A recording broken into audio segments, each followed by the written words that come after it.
Good morning, friends. It's Thursday, April 16th. It's a gorgeous day outside, and you and I are blessed to be here together. Because after all, you and I are the church. So roll the intro and let's get started.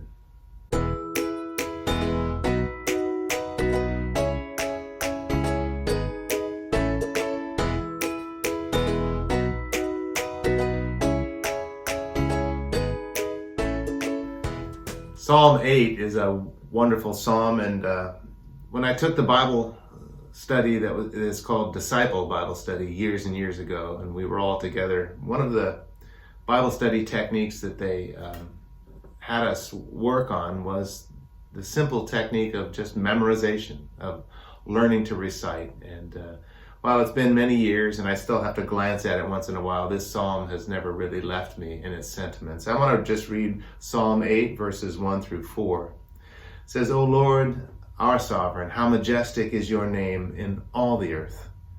You've set your glory above the heavens.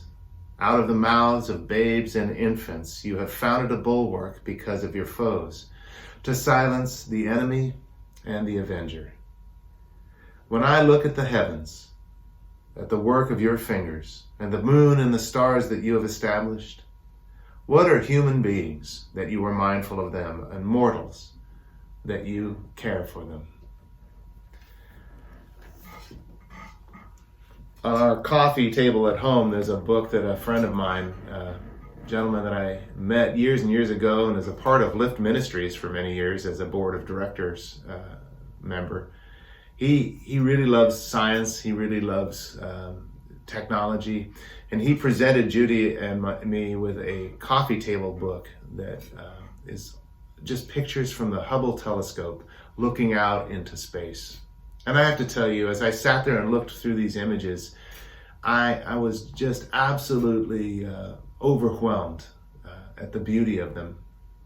And the thing that I found most interesting were these large clouds of plasma. Just plasma is the name of it. It's this kind of reaction that, or product of a reaction that is like a nuclear reaction. And I asked my friend about them, and he said, some of those plasma clouds are larger than the entire Milky Way galaxy, the galaxy in which we live. Some of these clouds of plasma are larger than that. And he said it would take a nuclear reactor something like a year or so, if my recollection is right, to produce just a tablespoon full of that plasma. All the energy that is required to just produce just a small amount of it. And there are entire clouds of it out there that would dwarf the galaxy in which we live. It boggles my mind to think that we can know the God who created all of that in such a powerful and intimate way as you and I know God. It absolutely blows me away. I don't understand it. But I know that I don't have to completely understand it. I contemplate these things. I think about them. And in the end, all they do is reinforce the sense of warmth and of concern that God has for each of us, that God does indeed care for us, mere mortals, that God cares for us, that God is mindful of who and what we are.